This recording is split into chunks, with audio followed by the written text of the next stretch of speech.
లో చూసినట్టయితే బ్రహ్మాండంగా డ్రైవింగ్ చేస్తున్నాం, అంతా అయిపోతుంది. కానీ మనం లెఫ్ట్ సైడ్లో ఎవడైనా వచ్చిందంటే వాడిని కాపాడలేకపోతున్నాం కదా. తీరా భయం వేస్తుంటుంది, వానికి తగులుతుందో ఏమో అన్నట్టు. ఓకే, ఆ లెఫ్ట్ సైడ్ జడ్జిమెంట్ మనం ఎలా చేయాలి అంటే, ఇమేజ్లో మీరు చూడండి, ఆ ఫ్యామిలీ ఎక్కడ కనిపిస్తుంది మనకు? మన రెఫరెన్స్ పాయింట్లో ఎక్కడ కనిపిస్తున్నారు వాళ్ళు? అదొక పాయింట్, వాళ్ళని టార్గెట్ చేసే పాయింట్ అని పెట్టుకోవాలి అక్కడ ఒకటి మనం. ఓకే ఓకే, వీళ్ళు ఇక్కడ కనిపిస్తున్నారు కదా, నేను వీళ్ళని కాపాడాలంటే ఆ పాయింట్ని వాళ్ళ మీద నుంచి తీసేయాలి.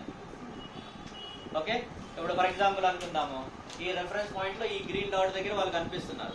మనం డైరెక్ట్గా వెళ్తే ఈ భాగం వాళ్ళకి కనిపిస్తుంది, వాళ్ళు ఇక్కడ ఏరియాలో కనిపిస్తున్నారు. ఈ ఏరియాని ఏం చేయాలి? వాళ్ళ పైనుంచి మనం తీసేయాలి. తీసేయాలంటే ఏం చేయాలి? మనం రైట్ ఇండికేటర్ వేసి ఆ రెఫరెన్స్ పాయింట్ని వాళ్ళని టార్గెట్ చేసే దాని మీద నుంచి సైడ్కి తీసేయాలి. సైడ్కి ఎప్పుడైతే మనం జరుపుతామో వెహికల్కి, ఈ గ్యాప్ ఇక్కడ క్రియేట్ అవుతుంది. దీన్ని లెఫ్ట్ హ్యాండ్ సైడ్ జడ్జ్మెంట్ అంటాం. ఎక్కువ శాతం కార్లు లెఫ్ట్ మిర్రర్లు ఇరిగిపోవడానికి మెయిన్ కారణం ఇదే, ఆ పక్కన ఉన్న వాడికి గుర్తేయడం.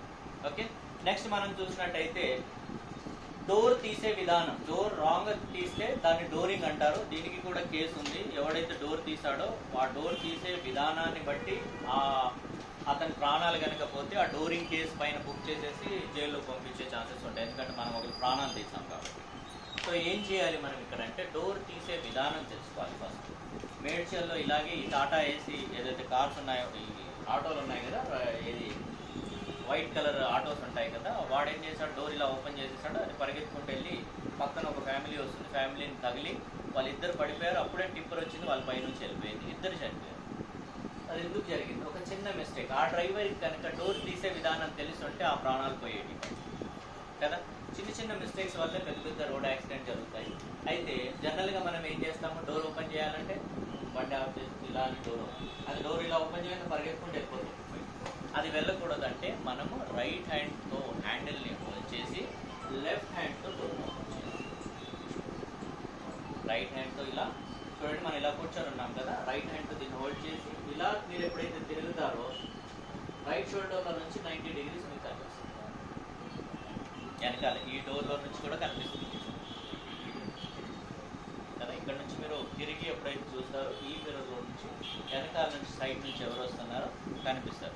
ఎప్పుడైతే మీరు డోర్ ఇలా హోల్డ్ చేసి ఓపెన్ చేస్తారో, ఓపెన్ చేసినప్పుడు ఏమవుతుందంటే ఈ డోర్ వెళ్లకుండా ఆగుతుంది.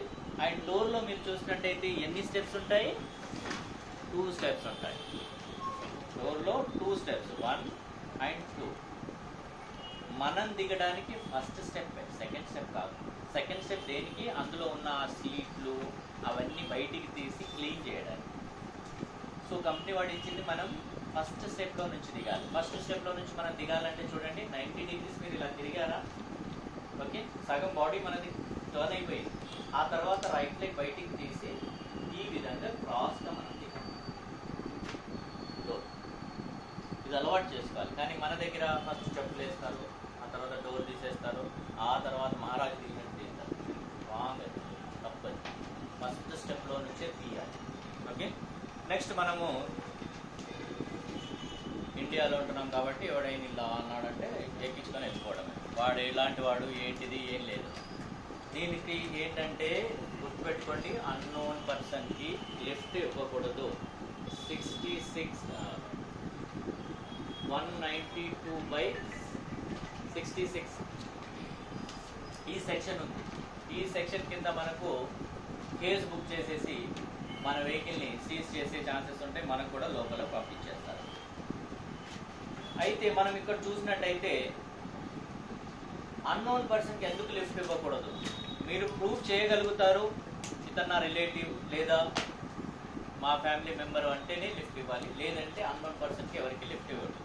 ఇందులో 155 రీజన్స్ చెప్పడం జరిగింది. దాంట్లో నుంచి ఉదాహరణకు మనం ఒకటి తీసుకుందాం. ఈ మన ఆఫీస్ ముందు నుంచి మీరు వెళ్తున్నారు, ఎవడో ఇలా అన్నాడు, ఎటు అడుగుతాం కూడా అని, ఎటు వెళ్తున్నాం అని. చందానగర్, నేను అటే వెళ్తున్నాను కదా, కూర్చుంటాడు.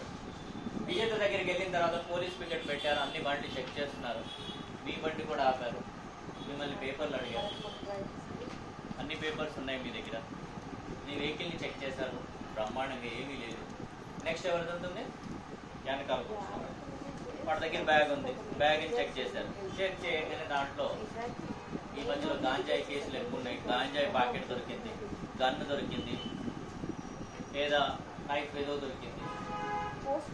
సో మీరు లిఫ్ట్ ఇచ్చారు కదా సార్, మీరు వెళ్ళిపోండి, మేము చూసుకుంటాం వీళ్ళని అంటారా?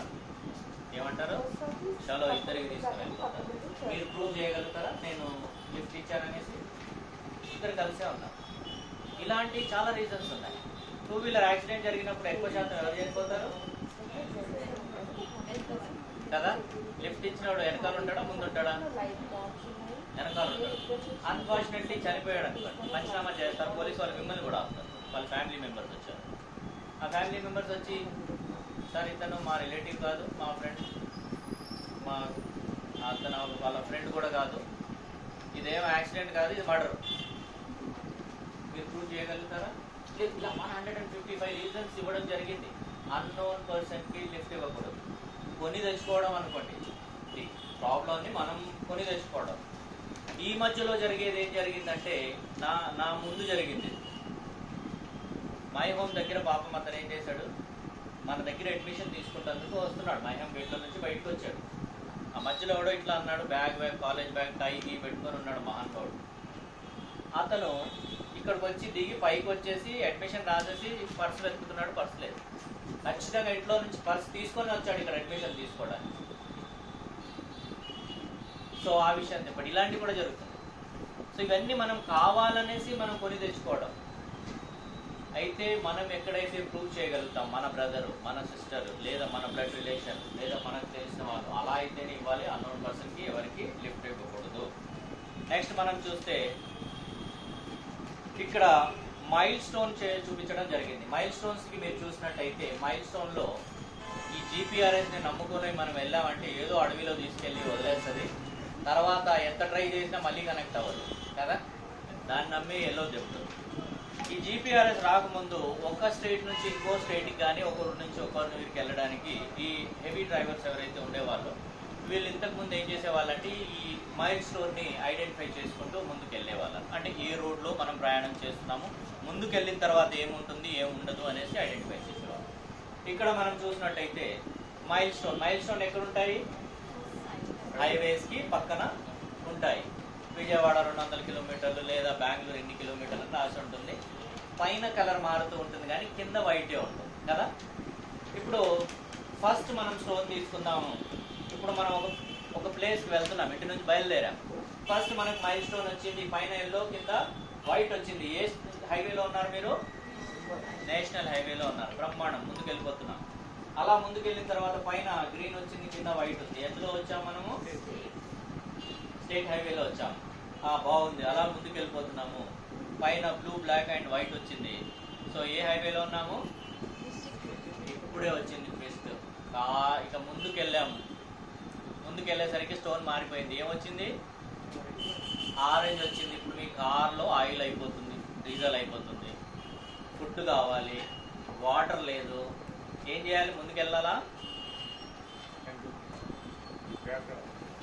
ముందుకు వెళ్ళామంటే చూస్తాం కదా, మనం చాలాసార్లు వెళ్ళినప్పుడు డబ్బా పట్టుకొని వాడు ఫ్యామిలీ రోడ్డు మీద వదిలేసి డబ్బా పట్టుకొని వస్తుంటాం. అలా జరగకూడదంటే ఏం చేయాలి? మనం ఐడెంటిఫై చేయాలి. ఓకే, రూరల్ ఏరియాలోకి వెళ్తున్నాం, ఏమీ ఉండదు కాబట్టి ఏం చేస్తాం? Immediately U turn. మళ్ళీ ఎటువైపు వస్తున్నాం మనం? సిటీ వైపు వచ్చేసి మళ్ళీ రీఫిల్ చేసుకొని మళ్ళీ అన్నము వాటర్ ఏదైతే తీసుకోవాలో అది తీసుకొని దెన్ మళ్ళీ ఆ దారిని మనం ముందుకు వెళ్ళిపోతున్నాం. సో ఈ మైల్ స్టోన్ అనేది మనకి ఇది ఐడెంటిఫై. ఎప్పుడైనా జరగవచ్చు, మనం డీజిల్ చూసుకోకపోవచ్చు. ఆ ప్లేస్లో వెళ్ళిన తర్వాత అరే డీజిల్ అయిపోతుంది, ఇంకా ముందుకు వెళ్ళేవాడి ఏముండదు, ఉంటుంది కదా అనేసి వెళ్ళిపోతే ఏదో అడవిలో ఆగిపోవాల్సి వస్తుంది, ఫ్యామిలీ ఉంటుంది, అందరు సఫర్ అవుతారు. Okay, next and last and final మనం చూసినట్టయితే బ్రహ్మాండంగా రైట్ టర్న్ తీసుకుంటాం కదా.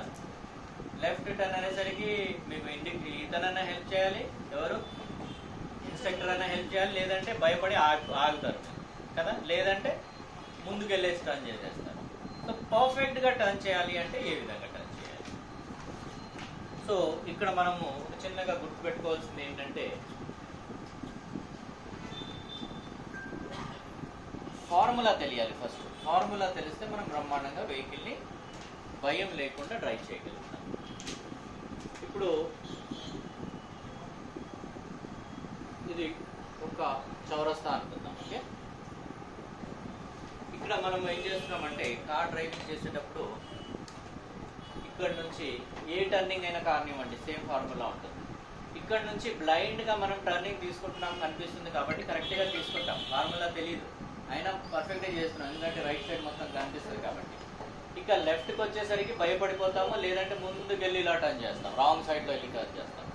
పర్ఫెక్ట్గా టర్న్ చేయాలి అంటే చూడండి, ఈ కార్ చూస్తున్నారా, కార్ లెంత్ ఎంతనైనా ఉండనివ్వండి, కానీ ఈ రెండు టైర్లకి మధ్యలో సెంటర్ వస్తుంది చూడండి. ప్రతి కార్కి అలాగే ఉంటుంది, రెండు టైర్లకు మధ్యలో సెంటర్ వస్తుంది. మనం పర్ఫెక్ట్గా టర్న్ చేయాలి అంటే మన కార్ది ఈ భాగం టచ్ అవుతుంది అనేసి కాదు, ఈ వెనకాల టైర్ టచ్ అవుతుంది అనేసి మనం భయానికి చేయలేకపోతాం. కరెక్టా? అది ఎక్కడ డివైడర్ పైన ఎక్కుతుందో రాయికి తగ్గుతుందో అన్నట్టు. సో గుర్తుపెట్టుకోండి, ఎప్పుడైనా మనం ఇక్కడ నుంచి టర్నింగ్ తీసుకుంటున్నాం అనుకోండి, ఈ లైన్ ఏదైతే ఉందో డివైడర్ది కరెక్ట్ మన షోల్డర్కి టచ్ అయిన తర్వాత టర్న్ చేయాలి. ఓకే, మనం ఇలా డ్రైవ్ చేస్తున్నాం కదా, ఓకే, మనం ఇలా రైట్ టర్న్ తీసుకోవాలి అంటే ఈ ఎడ్జ్ ఏదైతే ఉంటుందో కరెక్ట్ ఇక్కడ మ్యాచ్ అవ్వాలి. అప్పుడు టర్న్ తీసుకోండి, కరెక్ట్గా పర్ఫెక్ట్గా టర్న్ ఇలా వస్తుంది. సేమ్ ఇక్కడ కూడా అయితే ఇక్కడ ఇది ఎక్కువ గ్యాప్ ఉంటుంది, ఇది తక్కువ గ్యాప్ ఉంటుంది. సో గుర్తుపెట్టుకోవాలి, టర్నింగ్ కంటే ముందు సేఫ్ డిస్టెన్స్ తీసుకోవాలి. టర్నింగ్ కంటే ముందు ఈ సేఫ్ డిస్టెన్స్ తీసుకొని కరెక్ట్ ఇక్కడికి వచ్చిన తర్వాత ఈ లేన్ వచ్చేసి మనకి లెఫ్ట్ షోల్డర్కి మ్యాచ్ అయిన తర్వాత వెహికల్ని టర్న్ చేస్తే మీ లెఫ్ట్ సైడ్ ఏదైతే టైర్ ఉందో కరెక్ట్గా ఇక్కడ సైడ్ ఇచ్చారు. మనం భయపడేది దీనికోసం, ఈ టైర్ ఎక్కడెక్కుతుందో దానిపైన అనేసి. ఓకే, ఈ లైన్ ఎప్పుడైతే మ్యాచ్ అయిందో మనకు టర్న్ తీసుకుంటే ఈ కార్నర్ నుంచి మనకు అటువైపు వెళ్ళడానికి క్లియర్గా ఉంటుంది. ఓకేనా? సో నెక్స్ట్ వచ్చేసి మనకు కింద వెళ్ళిన తర్వాత వెహికల్లో ఎలాంటి ఆయిల్స్ వస్తాయి, ఆ ఆయిల్ లెవెల్స్ ఎలా ఉండాలి, ఎంత ఉండాలి. ఓకే, రెండవది ఏసీ సిస్టమ్ ఎలా వర్క్ చేస్తుంది, మూడవది వచ్చేసి టైర్ స్టెప్ని ఏ విధంగా మార్చాలి, అండ్ మనకు కార్లో బానెట్ ఎలా ఓపెన్ అవుతుంది, వెనకాల స్టోరేజ్ ఎలా ఓపెన్ అవుతుంది, ఇవన్నీ మీకు కింద ప్రాక్టికల్గా చూపిస్తారు. అది చూడండి. లాస్ట్ వీక్ ఎవరైనా అటెండ్ అయ్యారు అంటే వెళ్ళాల్సిన అవసరం లేదు, సేమే ఉంటుంది కంటెంట్. ఇది కూడా సేమే ఉంటుంది, కాకపోతే క్యూ అండ్ ఏ ఉంటుంది కాబట్టి ఇప్పుడు మనకు కొంతమంది కొన్ని క్వశ్చన్స్ అడిగారు, దానివల్ల వేరే వాళ్ళకు కూడా క్లారిఫికేషన్ వస్తుంది. కొంతమంది ఏమంటారంటే మీరు యూట్యూబ్లో పెడతారు కదా మేము చూసుకుంటామని అంటారు, కానీ ఓరల్ క్లాస్ తీసుకునే వినేదానికంటే మీకు వచ్చే డౌట్స్ ఏవైతే